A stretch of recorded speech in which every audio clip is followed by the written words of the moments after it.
Welcome to Essentials to Heal Yourself. I'm Laura Humphreys. So today's episode is the completion of this mini-series that we've been going through, which lays out the 7 natural laws of health. So just as a brief reminder what a natural law is, it's something that's quite obvious, very much under your nose, so much so that you ignore it and don't think about it. And yet when we don't follow these natural laws of health, when we're living out of harmony with them, the inevitable result or consequences of such choices are that our health diminishes, deteriorates, disease is produced, we have a life of misery, pain, and all kinds of medical expenses.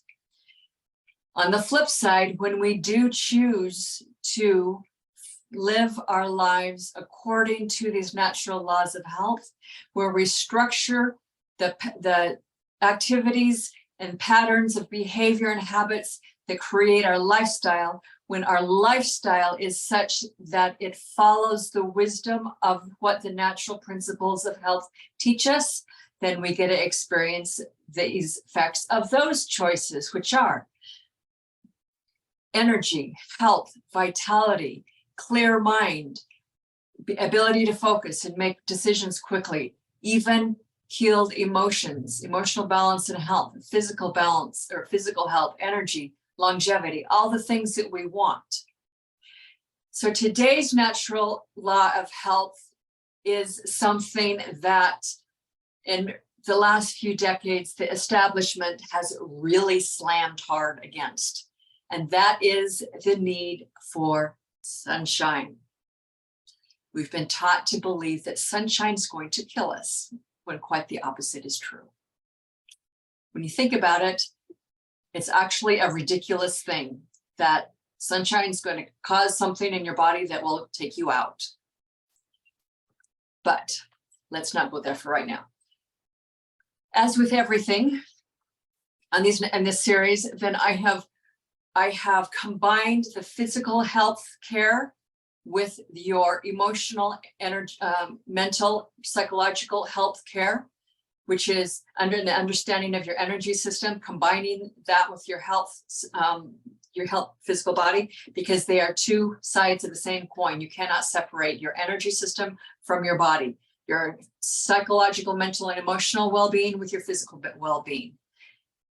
It's impossible to do so. And so to, again, ignore half of yourself, or actually a larger portion of yourself, by ignoring the existence of your energy system is not only ludicrous, but it prevents you from fully being able to understand how your body works, understand how to care for it, and prevents you from fully being able to heal anything. So, as I've done so with everything in this series, then I've referred to the wisdom of Carolyn Myss in her book, Why People Don't Heal and How They Can. So I encourage you, again, if you haven't looked into her, I highly recommend that you do so. So I'm going to share a little bit about what she says regarding the energy center, that I correlate with sunshine, and that is your 7th chakra, which is the energy center located at the top of your head. Kind of feel like in a newborn baby, you know how they have this soft spot where their cranial bones have not fully grown together. It's kind of right in the middle of their top of their head. That area right there is the energy center of known as your 7th chakra. And the endocrine gland that is associated with that is your pituitary gland, which is the mother gland for all things. And I'll get into that in a minute. So let's look at what Carolyn Myss has to say about the 7th chakra. The organs and tissues that it regulates or that it highly influences is your muscular system, your skeletal system, and your skin. The mental and emotional patterns or issues or things that can get all jacked up and hindered and distorted in this area that can create physical disease are these. The ability to trust life, or the inability to trust life. And that kind of comes full circle, corresponds with our root chakra, our base physicality, which I began this series with. It has to do with Values, ethics, and courage. What do you value? Do you value your life? Do you value, or do you follow the ethic of do no harm? Or do you follow the ethic of it's everything, everyone's out for themselves and just doing whatever you need to do to get by, to survive, and screw over other people, and who cares? Ethics and values. Okay, it has to do with humanitarianism and humanitarian projects, selflessness, the ability to mature spiritually and emotionally, the ability to see the larger pattern, the big picture of how things are structured together, to see the macro of how your life is structured, to see all the different patterns so that you can understand the micro. Faith and inspiration, spirituality and devotion is your direct connection to the divine. Okay, so when you have issues with these things, when you've had inappropriate teachings that had led you to believe erroneous things, and when there's a lot of social conditioning that tells you the opposite of these values, core values, and things that I just read that are going to lead you in a detrimental direction. The physical dysfunctions that can happen are all kinds of energetic disorders, mystical depression, which, yes, that is a thing. Chronic exhaustion that is not linked to a physical disorder because it's a spiritual issue. Extreme sensitivities to light and sound and other environmental factors. So this is a very, very important one, and actually a good one to end this series on. So how much light do you expose your body to? How much light do you live in? Is it real light or fake or artificial light? Not just the physical sunshine light, but you could use, say, light metaphorically as light of your countenance, light of your spirit, of your consciousness, how developed and open and aware and conscious you are in your life. Okay. Do you make it a point to get outside and sunbathe, to expose your skin to sun? I know this goes absolutely contrary to the nonsense that we've been taught to believe for many years. So let's get into that right away.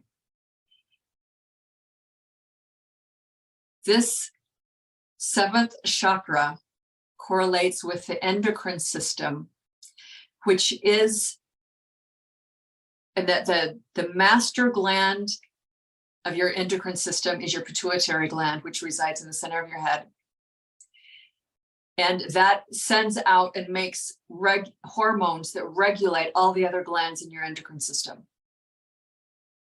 Your pituitary gland, your entire endocrine system requires sunshine and vitamin D to work properly. Sunshine regulates your endocrine system. So the idea that sunshine is bad for you, that sunshine is going to give you cancer, that sunshine is some scary thing that you have to cover yourself with and never expose your skin to sunshine because of the fear of some skin disease, the fear of getting said disease could actually bring it upon you. The fear is worse than the actual thing. If you're living your life by fear, then there's really something you need to examine there. So back in the day, chemical companies decided that they wanted to come up with something to create more of a new product for more of an income stream. Hence, the birth of sunscreen was born. And today it's been around for so long, we don't even think about it. We slather it up every time we go outside. Sometimes people are like so paranoid and terrified of the sun that they can't even go outside without putting it on them. But let me tell you what's in it. A lot of toxic petroleum-based chemicals that are absolutely known to cause cancer. So while you're living with the fear of possibly getting cancer, and so you slather all this crap on your skin, loaded with chemicals that are known to cause cancer. What are you doing? What are you doing?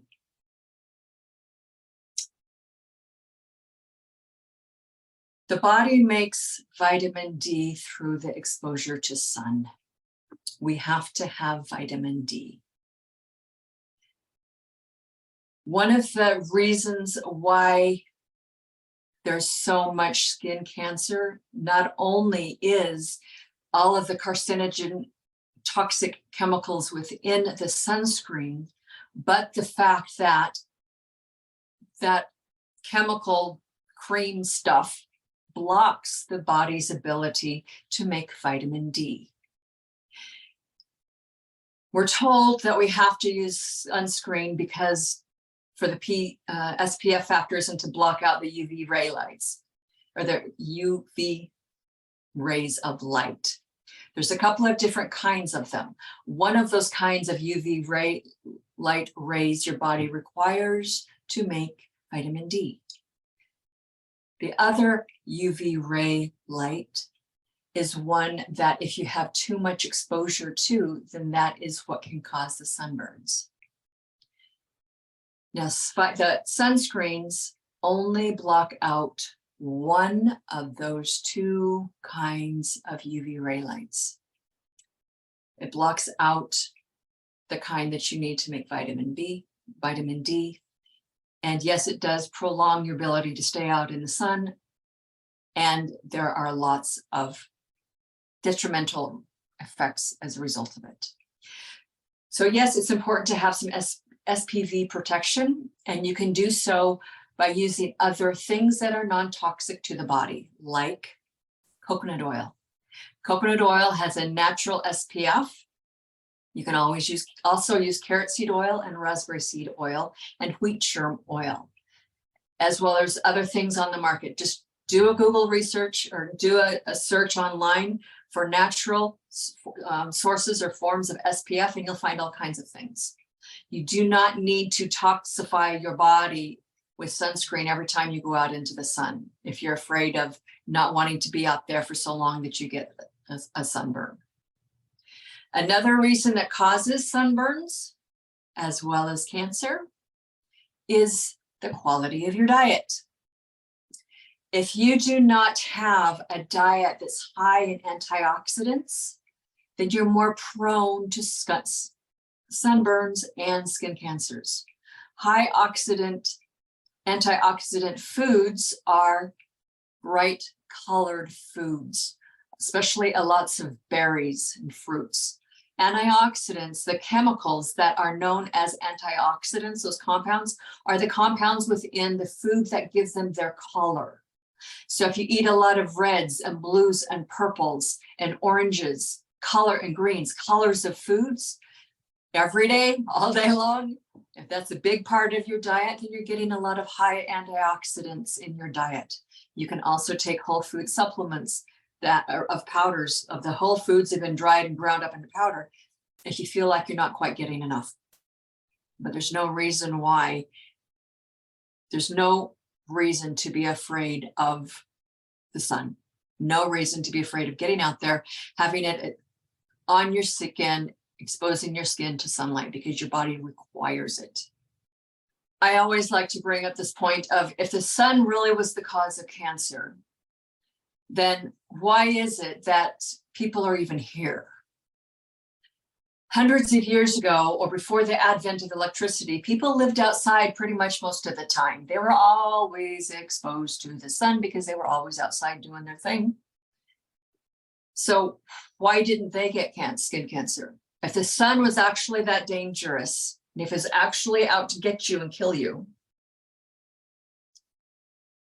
why didn't people thousands of years, hundreds of years ago in mass get skin cancer?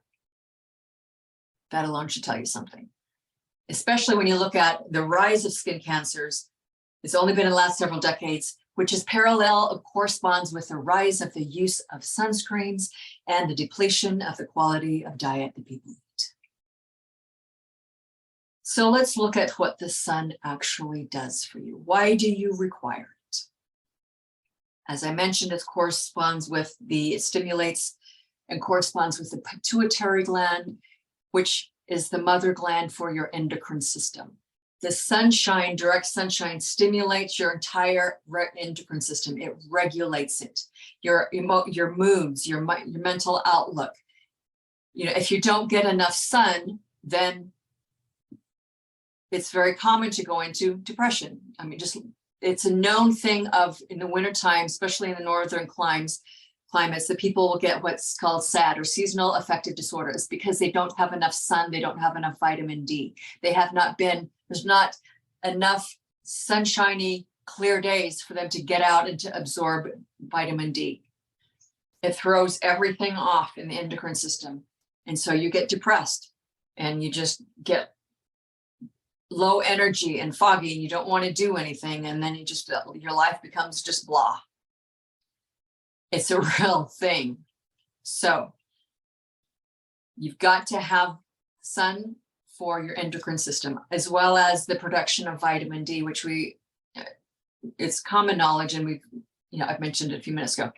So vitamin D is actually really not a vitamin. It's more of a hormone. It's like a cholesterol-based, or kind of like a fatty-based substance that's made on the surface of your skin. When sunlight hits your skin, it stimulates the cells and the process of the production of vitamin D. So you've got to have it. It's vital to get out there. And the majority of people anymore are vitamin D deficient.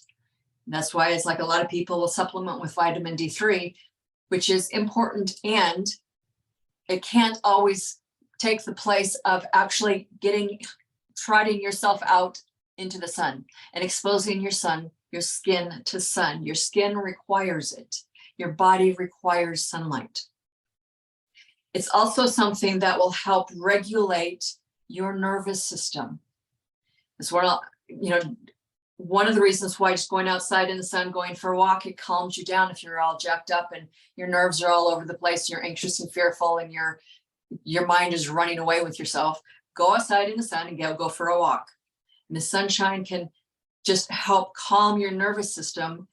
And when the sun hits the sensory receptors on your skin, then that's what helps regulate and soothe and nourish your nervous system. Having enough exposure to the sun also regulates your activity cycles, or your circadian rhythms. With the advent of the light bulb 100 and some odd years ago, then everybody started to spend a lot more time inside instead of outside in the sun, and you're able to have lights on at 10, 11, midnight, 24 hours a day, we're able to have light. And so hence the work schedules changed, everything in how people live changed. You party all night long because now there's light, but yet that will really mess up your sleep cycles, your circadian rhythms, because the body's response to, again, the touch of sunlight on the eyes, on the top of the head, on the skin. It awakens the endocrine system. It regulates the circadian rhythms, which ties in with one of the things that the pineal gland does, so that you naturally wake up earlier in the morning when the sun hits you, or when your eyes register light, then you naturally wake up in the morning, and then at night, and when it's dark, then the natural circadian rhythms says to your body, slow down, relax, prepare to sleep. If you mess that cycle up, then you run into all kinds of problems. Just anybody who's worked at graveyard for several years or months or something, it's a big jolt to the system. And it's just completely backwards for the body. And so the body's never in a homeostatic state of proper functioning where it can rest, relax, digest, repair, and then do the activities and all the things during the day. That throwing you out of sync can set you up for disease, breakdown, degeneration, simply because you've thrown your whole rhythm out. Your whole body's out of sync. So with the need for sunlight, then how do you receive it? What do you do in order to give your body the adequate amount of sunshine, light, vitamin D that it requires without getting sunburned or being out in the sun overexposed too long to where you get heat stroke and such. Well, a lot of it is simple common sense. There's also a thing called heliotherapy. Have you heard of that? Back in the day, it was a popular term back when 100 years or so ago or more, when people were more prone to do natural healing practices. Heliotherapy was a thing. It's one of the biggest things that actually helps reverse a lot of disease because it is straight up sunbathing, getting out into the sun. You've got to have vitamin D production. It helps stimulate the immune system, that regulate the endocrine system, helps with the nervous system, all the things that I said, your sleep cycles, the very things that your body requires in order to heal itself. You've got to have a strong immune system. You've got to have the vitamin D. So how would you go about doing it? Well, the best times of the day of sunbathing is in the mornings between 10 and 12. And I realize a lot of people work between those hours, but if you're able to, as much as you can. If not, you can also do it later in the day between 3 and 6. That's when the rays of the sun, the UV rays are such that the most beneficial rays of the sun are strongest in those times, which enhances and encourages the production of vitamin D. So kind of monitor the weather wherever you're at, whatever time of year you're in. Obviously, when it's winter and cold and cloudy and snowy, it's not a thing. Or the opposite, the heat of summer, especially in the dry desert when the temperatures are over 100 degrees, then that's just a little too much. But as much as you can during the year, especially the spring and fall, as long as the weather is conducive to that, get out as much as possible into the sun and just do straight up sunbathing.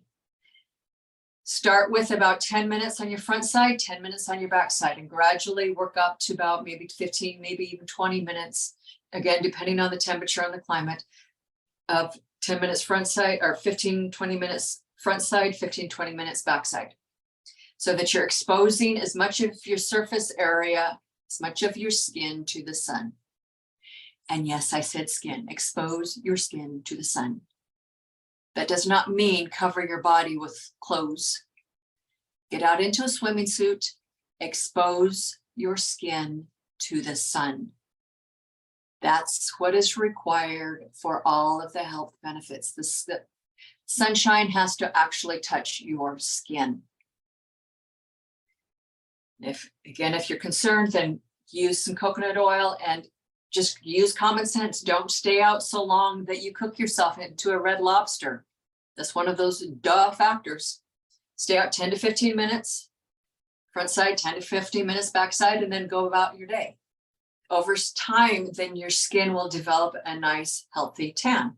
It's not about overdoing it to where you become leather skin and you look 50 years older than you are.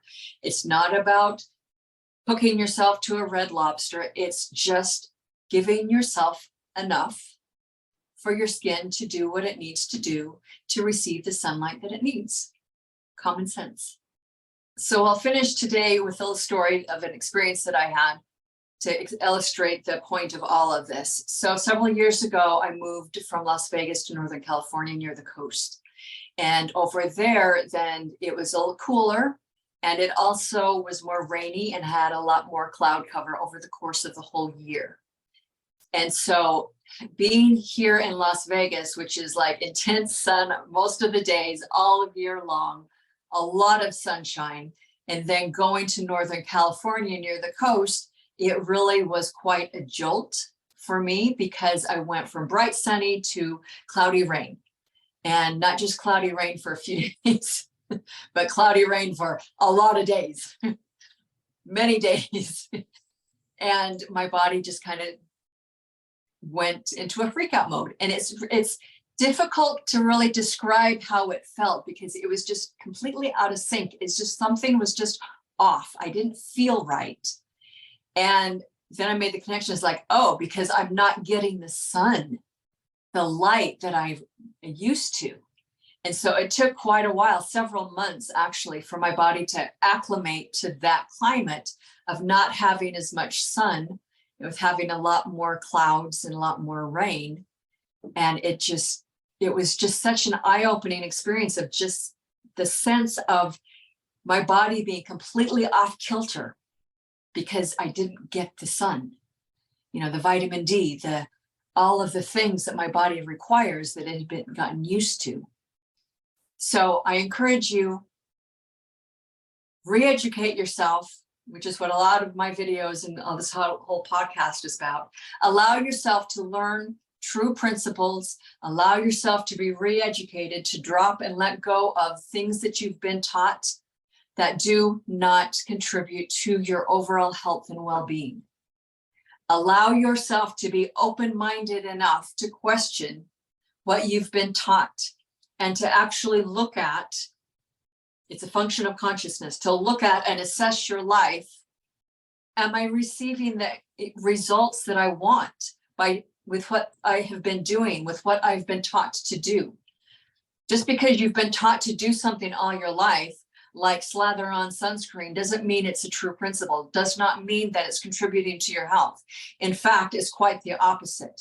And there's many, many, many things out there that when you start to really dig into them and look at them, you will find that the things that you were taught to do actually produce disease, degeneration, poor health, brain fog, low energy, gut issues, on and on and on. Emotional imbalance, depression, on and on. So if you're tired of experiencing all that stuff, then maybe it's time to look at what you've been taught and throw it away and learn something else. Be willing to be teachable and to try new things, like some of the things that I'm explaining or encouraging you to do, like getting off your couch, trotting yourself out into the sun in a bathing suit and expose your skin to sunshine. Okay, and experience it. Do it long enough and then just track and see how you feel. And I promise you, you'll feel better than what you probably feel right now. So that concludes the 7 natural laws of health. To recap and review. So the first one, corresponding with your first root chakra, is exercise. The second natural law of health in the system that I teach corresponds with the second chakra, which is all about relationships and creativity. The third natural law of health, which correlates with your third chakra, is all about what you're putting into your mouth, the quality of foods and the diet that you have. The fourth natural law of health corresponds with your fourth chakra or your heart. Are you living your passion, or have you allowed brokenheartedness and trauma to shut you down? The fifth law of health corresponds with the fifth chakra or the throat center, which is all about the quality of air that you're breathing, the quality of words that you're speaking, how well you're breathing. The sixth natural law of health correlates with your pineal gland, which is literally an eyeball, hence your third eye. That corresponds with the need for fresh, pure, clean water flowing through your body at all times. And this seventh law of natural law of health corresponds with the seventh chakra, the pituitary, which regulates your endocrine system, and it's all about the sun. The source of life is sunshine, is light. So I hope you've enjoyed this series. I hope that it has inspired you, educated you, and encouraged you to do things different, to assess what you're currently doing and seeing what things that you could be doing differently, that would enhance your overall health and well-being, that would move you towards living in greater harmony with these natural laws, as opposed to ignoring them and living against them, hence experiencing the inevitable consequences that are unsavory, uncomfortable, and painful. So with that, thank you again so much for tuning in and staying with me through this whole series. As always, I have a gift for you, a free PDF download that you can grab. It's the link for that is below in the description associated with this video and this episode of the podcast. And that PDF is what it takes to really heal yourself. 4 aspects of yourself that you really need to look at and address. And that does help tie in and talk about not just the physical aspect of you, but your emotional, mental, spiritual, your energetic self. Addressing the fact that you are an energy being, that you have an energy system that's highly complex, that regulates the function of your physical body and is highly influential into whether or not you get ill, whether or not you can heal, whether or not you stay healthy. So grab that PDF, read through it, take it to heart, share this video, this episode with others, like and share and subscribe to my channel, help me grow my podcast. And with that, thank you so much for tuning in and enjoy the rest of your day. Take care.